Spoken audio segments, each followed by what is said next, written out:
Ma'am, सबसे पहले तो आपका परिचय और यह जो आपने स्टार्टअप शुरू किया है, यह कितना चैलेंजिंग रहा? नमस्कार सर, बहुत बहुत स्वागत है आपका। और मेरा नाम डॉक्टर सोनिया दहिया है। मैं एमएससी पीएचडी हूँ और Murthal biotech department D trust में अभी पढ़ा भी रही हूँ। 14 साल से मैं वहाँ पढ़ा रही हूँ।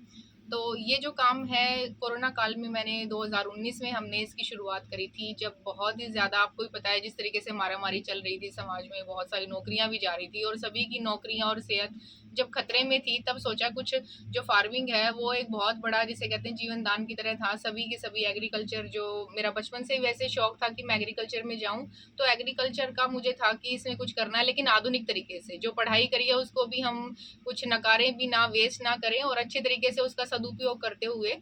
और इस फार्मिंग को मैंने देखा, तो मेरी पीएचडी जो है वो बायोटेक में है, इससे काफ़ी रिलेटेड हैं चीज़ें। तो काफ़ी अच्छे तरीके से मैं इसको संभाल पाऊंगी, ये सोच के मैंने इसको शुरुआत करी थी। और देखिए आज 3 या 4 साल में कहाँ से कहाँ भगवान की दया से पहुँच गई हूँ। 4 ग्रोइंग रूम्स है, अपनी कंपोस्ट यूनिट है, और कम से कम 8 से 10 महिलाओं को मैंने एक परमानेंट रोजगार दे रखा है। और जब हमारा सीजन होता है, कम से कम 20 से 25 के करीब जो मेरे पास जो है लेबर आते हैं काम के लिए, लड़के भी, औरतें भी, बच्चे भी, सभी को काम, एक अच्छा रोजगार मिला हुआ है। आसपास के 4-5 गाँव को इस तरीके से रोजगार मिला हुआ है। बाहर से, यूपी और बिहार से भी लेबर आती है, वो भी काम करती हैं। और यहाँ की महिलाएं इस तरीके से सक्षम और ट्रेंड हो चुकी हैं कि मैं आपको क्या बताऊं, अगर आप खुद देखेंगे। वो शुरुआत के तौर पे जब हम कंपोस्ट बनाने से लेके और जो पैकिंग, जब तक बाजार में सामान जाता है, तब तक ये की जानकारी 2 साल में मैंने उनको इतना ट्रेंड किया कि वो अपने आप को उस तरीके से, और उन्होंने ऐसा तराशा अपने आप को, वहां पहुंच गई हैं वो भी। महिला दिवस पे मैं उनको भी बहुत बधाई देना चाहूंगी, जितनी भी मेरी टीम है 9-10 की, कि वो इतना बढ़िया काम कर रही है, वो सब सीख गई हैं, हम मिलके, मैं और वो। और एक जो सबसे बड़ा जो हमारा पिलर जो सपोर्ट रहा है, डॉक्टर विजय दहिया मेरे हस्बैंड है, एसोसिएट प्रोफेसर मैथमेटिक्स के। उनका बहुत बड़ा योगदान रहा है सर का। उन्होंने जो मेहनत करी है, फाइनेंशियल लगा लीजिए, मोटिवेशनल लगा लीजिए, हर तरीके से उन्होंने सपोर्ट किया है, मुझे भी, इन लेडीज को भी। कभी कभी भी हमें पैसे की इस तरीके से कोई दिक्कत आने ही नहीं दी सर ने, कि तुम काम करो, तुम सारी लेडीज मिलके काम करो, फार्म को चलाओ, सब मेरे ऊपर छोड़ो और मेहनत करो। तो वो एक बहुत अच्छा, हम एक परिवार की तरह यहाँ मिलके काम कर रहे हैं। हर तरीके का हम जो है अपना एक पूरा का पूरा, ऐसा लग ही नहीं रहा कि हम ये वैसा काम कर रहे हैं कि कोई नौकरी वाला, उस तरीके से पूरा परिवार मिलके जैसे काम करता है, किसी की शुरुआत होती है, उसी की वजह से शायद हम आज यहाँ तक पहुँच पाए हैं। अभी आपके पास कितने रूम चल रहे हैं? 4 ग्रोइंग रूम्स हैं, जैसे आप देख रहे हैं। ये कमरे का जो साइज है, ये 16 बाई 60 का है, ऐसे 18 बाई 60 के 2 कमरे और लगाए हैं। तो टोटल मेरा जो है 12,000 बैग की कैपेसिटी है। और जो महीने में 10 से 12 टन के करीब मशरूम रहती हैं, तो साल में औसतन 120-130 टन मशरूम रहती हैं हमारे पास। आधुनिक खेती में जो इंफ्रास्ट्रक्चर है, नो डाउट उसमें थोड़ा आपको स्टार्टिंग में वो कॉस्ट रहेगी, आपकी, आपको इन्वेस्टमेंट करनी पड़ती है। लेकिन अगर आपकी इन्वेस्टमेंट के साथ साथ अगर आपकी नॉलेज और आपकी मेहनत और पैशन, अगर आप ढंग से काम करते हो मशरूम में, तो आप देखोगे मशरूम में इतना भी वो नहीं है कि रेट कम चले जाते हैं। तो कुछ साइकिल्स में इतने बढ़िया भी मिल जाते हैं कि आपकी काफ़ी अच्छी जो है बचत हो जाती है। ऑन एंड एवरेज, जैसे अगर मैं अपना कहूँ, महीने में 10 से 12 लाख की अगर आप मशरूम है वो सेल कर पाते हो, अगर आपको रेट ठीक मिल जाता है तो औसतन साल में आपका कम से कम करोड़ के करीब जो है टर्नओवर चला जाता है मशरूम का। जिसके 4 रूम्स अगर आप साइमultaneously या फिर लगातार चला रहे हो बगैर किसी ब्रेक के। नहीं, जो महिलाओं का बहुत ही बढ़िया एक्सपीरियंस रहा है, वो बल्कि ये कहती हैं जब कभी छुट्टी होती है कि घर पे मन कैसे लगेगा, पूरा दिन कैसे आज टाइम पास होगा मैडम, आज कुछ काम नहीं है, या छुट्टी कर, वो जब खुद छुट्टी करती हैं कोई बीमारी के कारण से या घर में किसी फंक्शन से, तो उनका कभी मन ही नहीं लगता। फार्म उनके लिए ऐसा हो रखा है कि ये दूसरे घर जैसा ही है। अपना टिफिन लेके, अपना सामान लेके वो आती हैं, उनको एक रूम प्रोवाइड कर रखा है, वो अपने 2 टाइम की चाय बनाती हैं, खाना खाती हैं। जिस तरीके से हमारे दिवाली के, होली के हम सेलिब्रेशन करते हैं, रामलला प्रतिष्ठा में हमने यहाँ पूरा एक भव्य पूरा प्रोग्राम किया, तो इस तरीके से एक परिवार की तरह वो रहती है। तो ऐसा उन्हें भी नहीं लगता कि वो कहीं पर कुछ दिहाड़ी वाले या कुछ ऐसे नहीं। जो औरतें खेत में लकड़ियां चुग रही थी, जो खेत में जिसे हम कहते हैं सफाई का काम कर रही थी, घरों में मटर चुगती थी, इस तरीके से जो काम कर रही थी, आज वो इतनी ट्रेंड है, वो ऑफिस वालों की तरह अपनी एक रोजगार जो है उनको मिला हुआ है। बच्चों को अच्छे स्कूलों में उन्होंने करवा दिया है। किसी के हस्बैंड नहीं है, किसी के पापा नहीं है, तो उनको अच्छा रोजगार मिला हुआ है, अपने साथ साथ पूरे परिवार को भी अच्छे से संभाल रही हैं और बच्चों को उन्होंने इंग्लिश मीडियम स्कूल में डलवा दिया। सबसे बड़ी बात उन्होंने ये जो मुझे बताई बहुत अच्छी लगी कि दो दो बच्चे हैं सबके पास और सबको उन्होंने सरकारी स्कूल से निकाल के इंग्लिश मीडियम स्कूल में अब डाल दिया है कि अगर हम कमा रहे हैं तो वो कहीं दिखना चाहिए, उसके लिए वो जो मेहनत कर रही है वो बच्चों पर आना चाहिए।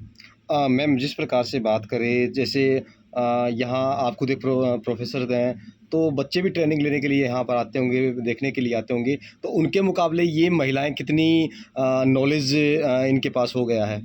देखिए, प्रैक्टिकल में और थ्योरेटिकल में हमेशा से ही डिफरेंस रहा है। जो हम बच्चों को थ्योरेटिकली क्लास में करवाते हैं वो उनको समझाया जाता है, जब वो बाहर निकलते हैं तो उन्हें पहले प्रैक्टिकल एक्सपीरियंस तो गेन करना पड़ता है। ये जो महिलाएं हैं ये ऑलरेडी 2 साल से प्रैक्टिकल एक्सपीरियंस लेके गेन करके अपना काम चलाए हुए हैं। तो कोई भी नया आदमी जब फील्ड में काम करेगा उसे कम से कम पढ़े लिखे को भी साल से 6 महीने लग जाते हैं ढंग से काम सीखने में, सुचारू रूप से पूरे फार्म को चलाने में। लेकिन ये जो मेरी महिलाएं मेरे जाने के बाद भी काम को संभाल लेती हैं, मेरे साथ भी। मैं फ़ोन पर अगर नहीं आ पाई हूँ किसी कारण से, छुट्टी नहीं है मेरी, मैं यूनिवर्सिटी में जब रहती हूँ तो पीछे से फ़ोन पर भी ये काम संभाल लेती हैं, पूरा काम देख लेती हैं।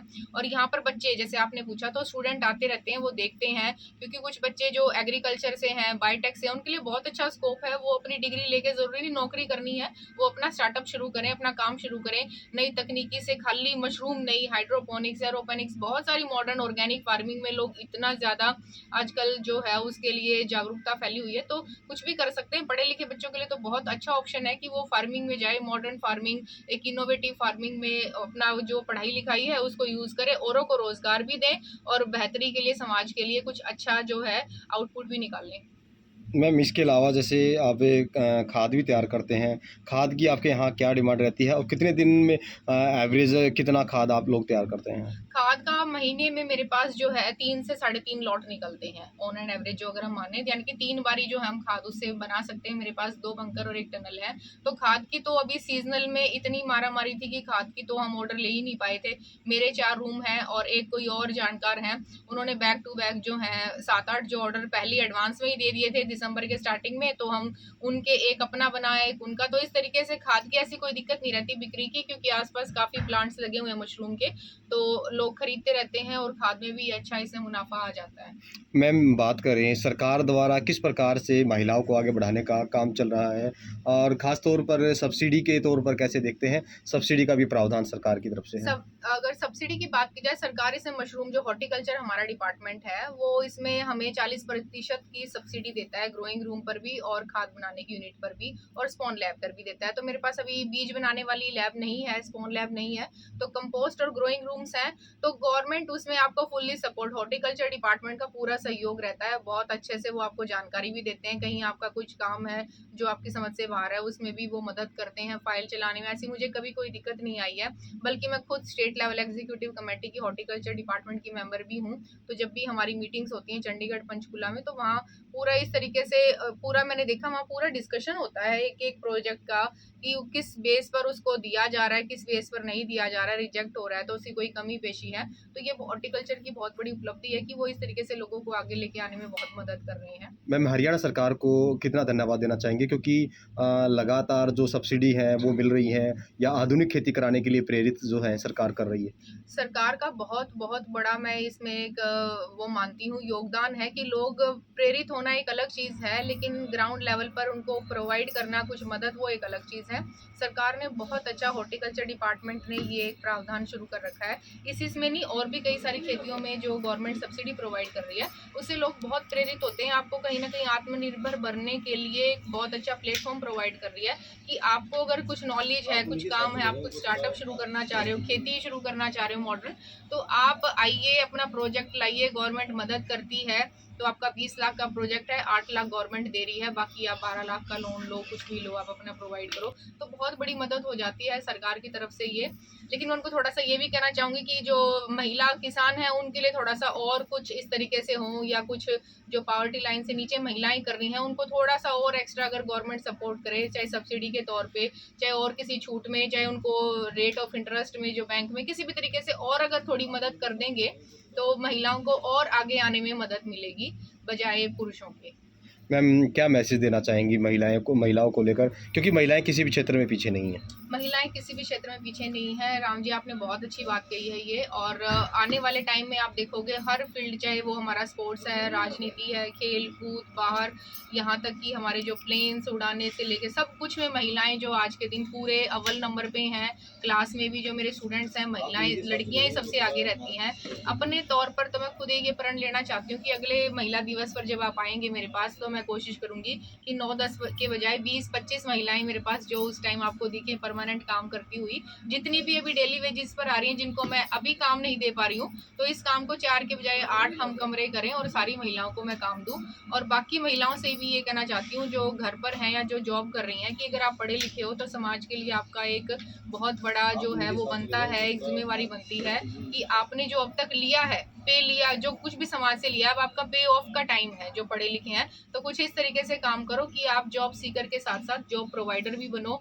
और महिलाएं जो इतनी प्रिविलेज नहीं है, जो अनप्रिविलेज्ड गांव की महिलाएं हैं और जो पढ़ी लिखी महिलाएं, वो उनको कुछ मार्गदर्शक उनका बन सकती हैं, उन्हें आगे ला सकती हैं। मेहनत करने के लिए वो हमेशा तैयार रहती हैं। तो इस तरीके से मैं कहना चाहूँगी कि आप अपने अपने लिए नहीं और महिलाओं के लिए भी कुछ काम जो है वो करें और उनका मार्गदर्शक करें। मैम एक बार नाम और पद शेयर करें। हाँ, मेरा नाम डॉक्टर सोनिया दहिया है और मैं बायोटेक डिपार्टमेंट मुरथल में पढ़ाती हूँ। कम से कम 13-14 साल से मैं वहाँ पढ़ा रही हूँ अभी।